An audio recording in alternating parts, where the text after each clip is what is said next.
प्रधानमंत्री जी के नेतृत्व में डबल इंजन की सरकार ने ली थी कि जनता का आशीर्वाद, जनता का प्यार, उसे हम ब्याज समेत चुकाने की कोशिश करेंगे और ग्वालियर को और पूरे संभाग को दोबारा अपना विशिष्ट और विशेष स्थान देने के लिए कृत संकल्पित होकर भारतीय जनता पार्टी का नेतृत्व प्रधानमंत्री जी के नेतृत्व में दिन और रात एक करने के लिए तैयार रहे। कल कैबिनेट की बैठक में जो प्रस्ताव प्रधानमंत्री जी के द्वारा स्वीकृत हुआ है, मैं दिल के गहराइयों से नितिन गडकरी साहब को धन्यवाद अर्पित करना चाहता हूं। 2020 से हमारी कोशिश रही है कि जो ग्वालियर पूरे प्रदेश और देश का शान होता था, उसे पूर्ण रूप से दोबारा देश के मानचित्र में हमें स्थापित करना होगा। और उसी पहल के तहत जहां एक तरफ ग्वालियर के लिए ये हवाई अड्डा प्रधानमंत्री जी के आशीर्वाद से रिकॉर्ड टाइम में हम लोग ने स्थापित किया है, शायद विश्व का ये कीर्तिमान होगा कि 16 महीने में 2.5 लाख स्क्वायर फुट का एयरपोर्ट 600 करोड़ रुपए की लागत की इस भव्य रूप धारण की है। ये प्रधानमंत्री जी का आशीर्वाद और उनका प्रोत्साहन है। और वहीं ग्वालियर का रेलवे स्टेशन जो तीव्र गति से कार्य हो रहा है, मैं अश्विनी वैष्णव जी के साथ भी मिला था, हमारे सभी जनप्रतिनिधियों के साथ, जहां हमने ये मांग रखी है कि तीव्र गति से कार्य हो। 500 करोड़ रुपए का भव्य रेलवे स्टेशन तैयार हो रहा है। वहीं 1600 करोड़ का स्वर्ण रेखा नाले पर सड़क, जो कल्पना से पैर था, प्रद्युम्न जी ने वो आइडिया रखी थी उपचुनाव के समय में 2020 में, और आज 18 किलोमीटर का एलिवेटेड रोड ग्वालियर में बन रहा है। चाहे वो ग्वालियर दक्षिण में हो, ग्वालियर में हो, ग्वालियर पूर्व में हो, और पूरे ट्रैफिक की समस्या का समाधान अगले 25-30 सालों के लिए इस एलिवेटेड रोड के आधार पे होगा। और वहीं आज ये ग्वालियर आगरा एक्सप्रेसवे, जो ग्वालियर को दिल्ली के साथ केवल नहीं जोड़ेगा, लेकिन NH 391 के आधार पर नॉर्थ साउथ कॉरिडोर के साथ भी जोड़ेगा, सिलीगुड़ी की रोड के साथ भी जोड़ेगा। ग्वालियर से आगरा हम लोग 2 घंटे में पहुंच जाते थे, और फिर ग्वालियर से धौलपुर होते, आगरा से धौलपुर होते हुए, मुरैना होते हुए ग्वालियर हम लोगों को 2.5 घंटे लगते थे। 2 लेन की सड़क होती थी। और 2020-21 में ये आइडिया मेरे दिमाग में आया कि जब यमुना एक्सप्रेसवे के बाद हमारा भी एक्सप्रेसवे बनना चाहिए। और नितिन गडकरी साहब के पास मैं गया था और उनको तहे दिल से आज धन्यवाद अर्पित करना चाहता हूं। प्रधानमंत्री जी के नेतृत्व में उन्होंने जो असंभव कार्य है वो ग्वालियर के लिए करके दिखाया है, चाहे वो एलिवेटेड रोड हो और चाहे वो ग्वालियर आगरा एक्सप्रेसवे हो। और ये एक्सप्रेसवे के बारे में भी मैं समझाना चाहता हूं। जो वर्तमान की सड़क है आगरा से धौलपुर से मुरैना होते हुए ग्वालियर, एक एक मीटिंग में बैठकर हमने पूरी योजना बनाई है। वर्तमान का 2 लेन रोड यथावत ही रहेगा, वो एक्सप्रेसवे नहीं बनने जा रहा है। एक ऑल्टरनेट अलाइनमेंट हम लोग बना रहे हैं।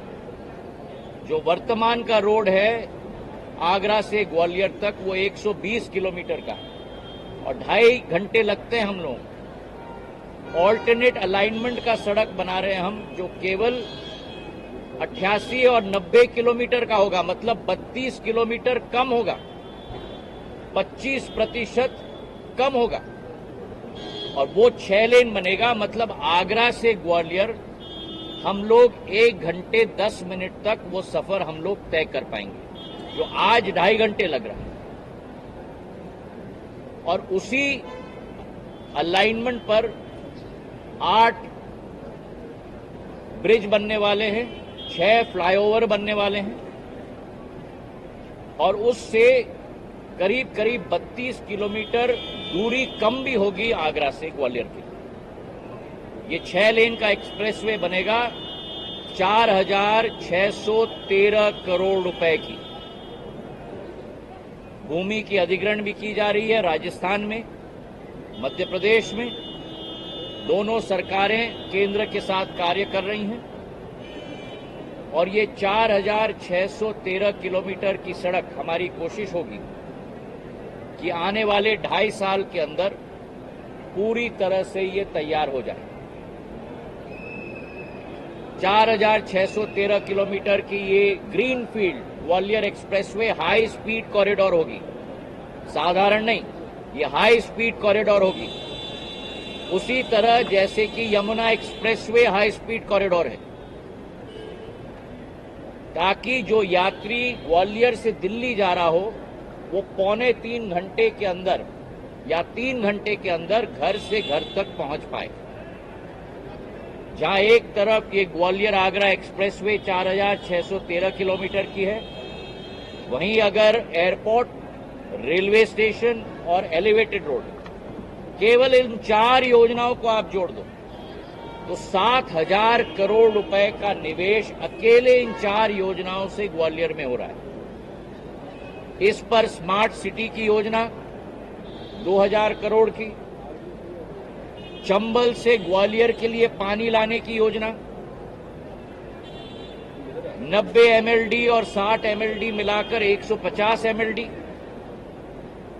वार्ड नंबर 1 से 66 तक पूर्ण पाइपलाइन का बिछावट 1,400 करोड़ रुपए की वो योजना, मल्टी स्पेशलिटी अस्पताल, 1000 बिस्तर का अस्पताल। अब आप लोगों ने जो मांग रखी थी कि अंडरपास होना चाहिए दोनों को कनेक्ट करने के लिए, वो भी स्वीकृत हो गया है, वो भी गडकरी साहब के आशीर्वाद से स्वीकृत हुआ है। इन सभी योजनाओं को आप मिला लो। ग्वालियर किले का लाइटिंग, आज मल्टी लेवल कार पार्किंग का निरीक्षण में करने जा रहा हूं, गवर्नमेंट प्रेस का निरीक्षण करने जा रहा हूं, ISBT 60 करोड़ की बन रही है। इन सभी योजनाओं को जोड़ लो तो करीब करीब 10,000 करोड़ रुपए की योजनाएं ग्वालियर के लिए स्वीकृत हुई। और इसमें अभी मैंने अटल एक्सप्रेसवे को नहीं जोड़ा है।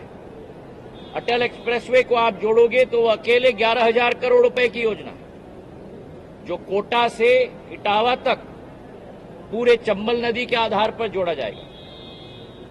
तो आज इस दिन पर मैं मुख्यमंत्री मोहन यादव जी को धन्यवाद अर्पित करना चाहता हूं, मैं गडकरी साहब को धन्यवाद अर्पित करना चाहता हूं और हमारे प्रधानमंत्री जी का आशीर्वाद इसी तरह ग्वालियर और समूचे अंचल पर रहे।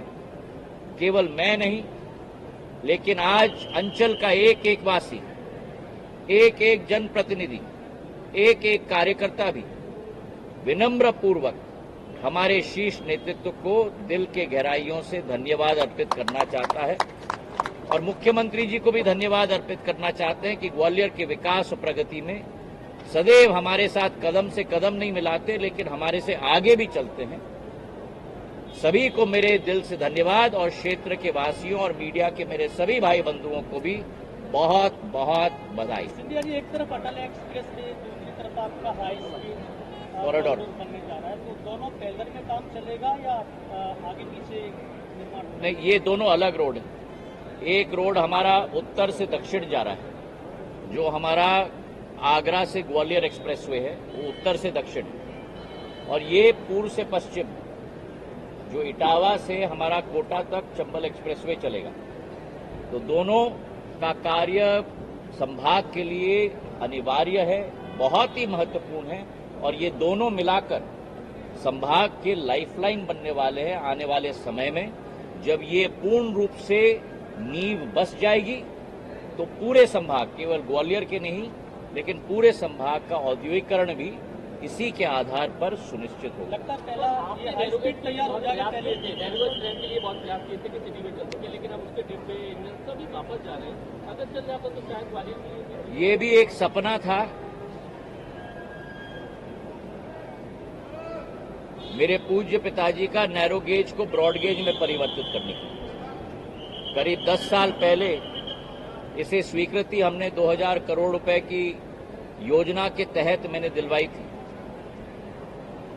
आज हमारे सभी कार्यकर्ताओं के, सभी नेताओं के आशीर्वाद के साथ, चाहे मुख्यमंत्री मोहन यादव जी हों, नरेंद्र सिंह जी हों, शिवराज सिंह जी हों, आज वो तीव्र गति से कार्य हो रहा है। और मैं रेल मंत्री अश्विनी वैष्णव जी को भी तहे दिल से धन्यवाद देना चाहता हूं कि इस साल भी बजट के आवंटन में, रेलवे बजट के आवंटन में उस नैरो गेज से ब्रॉड गेज के परिवर्तन के लिए भी 750 करोड़ रुपए उन्होंने आवंटित किया है। जहां तक हमारे डब्बों की बात हो, हमारी ये चर्चा हो रही है रेल मंत्रालय से कि पुराना जो हमारा इतिहास है, हमारी संस्कृति है, नैरो गेज के डब्बे, हम लोग कोशिश कर रहे हैं कि ग्वालियर में एक थोड़ा टूरिज्म का सर्किट उसके आधार पर बन पाए। लेकिन जब तक वो नहीं बन पाएगा, उन डब्बों को कहीं और इस्तेमाल करने की हम लोग कोशिश भी कर रहे हैं ताकि उनका रखरखाव भी हो। लेकिन वो जो पटरियां जहाँ बिछी उन पर अतिक्रमण हो जाएगा धीरे धीरे, या तो रिंग रोड काफी हाँ, 28 तारीख को, अभी तिथि थोड़ा निर्धारित पूरे रूप से नहीं है, अभी 28 तारीख को हमने तय किया है, पर शायद एक दिन इधर उधर भी हो सकता है। 28 तारीख को जो मैंने निवेदन किया था, मुख्यमंत्री जी को मैं धन्यवाद अर्पित करना चाहता हूं कि ग्वालियर में इन्वेस्टमेंट समिट भी होने जा रहा है। और यही सही समय है। प्रधानमंत्री जी जो कहते हैं ना, यही समय है, सही समय है। अब यही सही समय है जब हम लोग निवेशकों को ग्वालियर में आकर्षित करें। क्यों? क्योंकि हमारा अस्पताल 1000 बिस्तर का बन गया, हमारी मल्टी स्पेशलिटी बन गई, हमारी अध्ययन की संस्थाएं, हमारे कॉलेज तैयार हैं, हमारा एलिवेटेड रोड का कार्य चल रहा है, हमारा एयरपोर्ट का डायरेक्ट कनेक्टिविटी है। और आज मुझे बड़ी खुशी हुई जब मैंने प्लेन में सफर किया तो 185 सीटर हमारी एयरबस की प्लेन है, 171 हमारे यात्री उसमें आए हैं। तो जो मुझे चिंता लगी थी, अब धीरे धीरे करके ग्वालियर के वासी ने भी इस सुविधा को अपनाया है, जिसके लिए मैं ग्वालियर के वासियों को भी धन्यवाद देना चाहता हूं। रेल का भी नया स्टेशन बन रहा है, एक्सप्रेसवे बन रहा है। तो अब ग्वालियर पूर्ण रूप से तैयार है दिल्ली का काउंटर मैग्नेट बनने के लिए, औद्योगिक विकास के रूप में। और यही समय है, और मैं धन्यवाद अर्पित करना चाहता हूं मुख्यमंत्री जी को कि उन्होंने तारीख भी सुनिश्चित की है ग्वालियर में इन्वेस्टमेंट समिट आयोजित करने के लिए। आपके पास जो डिपार्टमेंट है संचार मंत्रालय, उसको लेकर आपने 5G टेस्टिंग का कल किया है, तो अब क्या मतलब उसमें पूरे देश में BSNL का दोबारा जीर्णोद्धार? हमारा संकल्प है, और ये आपका बड़ा अच्छा प्रश्न है, आपको मैं धन्यवाद देना चाहता हूं। विभाग का प्रश्न नहीं है, ये भारत का प्रश्न है। कई लोगों ने मुझसे पूछा है कि जब जियो ने और एयरटेल ने और वोडाफोन 4G नेटवर्क क्रियान्वयन की, तो BSNL ने अभी तक 4G नेटवर्क क्रियान्वयन क्यों नहीं? प्रधानमंत्री जी का संकल्प था कि देश के अंदर अगर 4G का नेटवर्क हमें क्रियान्वयन करना है सरकारी दूरसंचार कंपनी के द्वारा, तो हम चाइना का इक्विपमेंट इस्तेमाल नहीं करेंगे, हम किसी विदेश की कंपनी का इक्विपमेंट इस्तेमाल नहीं करेंगे। आत्मनिर्भर भारत के आधार पर भारत अपना स्वतः 4G का स्टैक बनाएगा, चाहे वो आपका कोर सिस्टम हो, चाहे वो आपके टावर्स हो जो आप देखते हैं, जिसे RAN कहते हैं, रेडियो एक्सेस नेटवर्क, बैकहॉल का सिस्टम हो। भारत अपनी टेक्नोलॉजी, अपने अनुसंधान के आधार पर स्वयं बनाएगा। और उसी के तहत हम अपना 4G का नेटवर्क देश के उपभोक्ताओं को सेवा के रूप में देंगे। उसके लिए हमें 1.5 साल लगे हैं, पर 1.5 साल पूरे विश्व का कीर्तिमान है कि आज भारत पूरे विश्व का केवल 5वीं देश बन चुका है जिसके पास अपना स्वतः 4G की टेक्नोलॉजी है। फिनलैंड, चीन, अमेरिका, यूरोप के बाद केवल भारत के पास ये टेक्नोलॉजी आ गई और आज उसका टेस्टिंग भी हो गया है, पूर्ण रूप से वो तैयार भी हो चुका है। कोर नेटवर्क 4 पूरे देश के कोनों में आज लग चुके हैं, उत्तर, दक्षिण, पूर्व और पश्चिम, और अब टावर लगाने का कार्य शुरू हो चुका है। तेजस नेटवर्क भारतीय कंपनी के द्वारा CDOT, centre of development of telematic technology, Bharat सरकार की कंपनी, जिसने पूरी तरह से कोर बनाया है। तेजस ने रैन बनाया है, टावर बनाया है। TCS, Tata consultancy services system integrator बन रहा है। BSNL क्रियान्वयन कर रहा है। अक्टूबर के माह तक पूरे देश के अंदर करीब 80,000 टावर हम लगा लेंगे और अगले मार्च तक बाकी 21,000 टावर लगा देंगे। मतलब 1 लाख टावर 4G के BSNL के नेटवर्क के मार्च 2025 तक लग जाएंगे। हमारा BSNL उपभोक्ता वो अपने मोबाइल पे 4G का सर्विस मिलेगा। 4G मतलब क्या? 2G, 3G और 4G में अंतर क्या है? अंतर ये है कि डब्बे पर अब आज आप टेलीविजन देखना चाहते हो, डेटा डाउनलोड करना चाहते हो, ये तभी संभव हो पाएगा जब आपके डब्बे तक बड़ा पाइप आए, और 4G नेटवर्क वो बड़ा पाइप है जिसके आधार पर ज्यादा डाउनलोड की स्पीड हो जाती है। 4G का नेटवर्क एक मोबाइल पर 80,000 टावर के आधार पर अक्टूबर में आ जाएगा और 1 लाख टावर के आधार पर मार्च के माह तक आ जाएगा। और उसी 4G के कोर पर हम 5G भी इस्तेमाल कर सकते हैं BSNL के लिए। टावर में थोड़ा परिवर्तन हमें लाना पड़ेगा 5G सिस्टम लाने के लिए, जिस पर अभी भी कार्य चल रहा है। तो 4G से 5G तक वो सफर भी जल्द हम तय करेंगे और ये भारत सरकार की योजना है ताकि आत्मनिर्भर हम बन पाएं, विकसित भारत बन पाएं। और आज बहुत सारे उपभोक्ता निजी कंपनियों को छोड़कर BSNL पर वापस आ रहे हैं। हमारी सेवा उनके लिए तत्पर होगी, ये विश्वास BSNL के एक उपभोक्ता को मैं देना चाहता हूं। राहुल गांधी कहते हैं कर रहे हैं लगातार मंत्री साहब मुलाकात की है, ये समस्याएं उनको भी रख रहे हैं किराए में छूट कोविड के दौरान। अभी मैंने रेल मंत्री जी के साथ, हमारे सभी महानुभावों के साथ मैंने मुलाकात की है।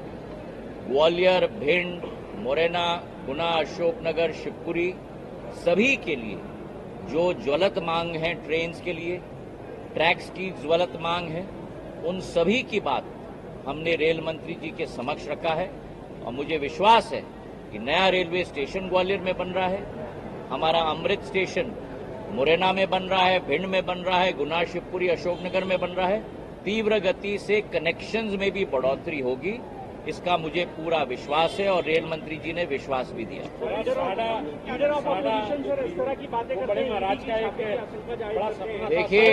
देखिए, जिन लोगों को भटकाने की नीति है, झूठ बोलने की नीति, देश को विकास के पथ पर देखकर गौरव के बदले में ईर्ष्या की भावना है, वही ऐसे नकारात्मक स्टेटमेंट्स देते हैं।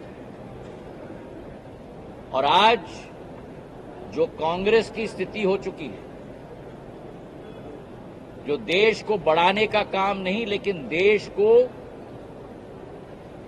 नकारात्मक सोच और विचारधारा के रास्ते पे ले जाने की कोशिश कर रही है, भाई भाई के बीच में झगड़े तय करने की कोशिश कर रही है, जिस कांग्रेस पार्टी ने सदैव हर कमीशन की रिपोर्ट का विरोध किया था, मंडल कमीशन का रिपोर्ट का विरोध किया, आज जात जात की बात करते हैं। जिस कांग्रेस पार्टी का सफाया इस चुनाव में हुआ है, 13 राज्य में खाता नहीं खुला है, जहां जहां भारतीय जनता पार्टी के साथ सीधा सीधा मुकाबला हुआ है वहां केवल 25% का हिट रेट हुआ है।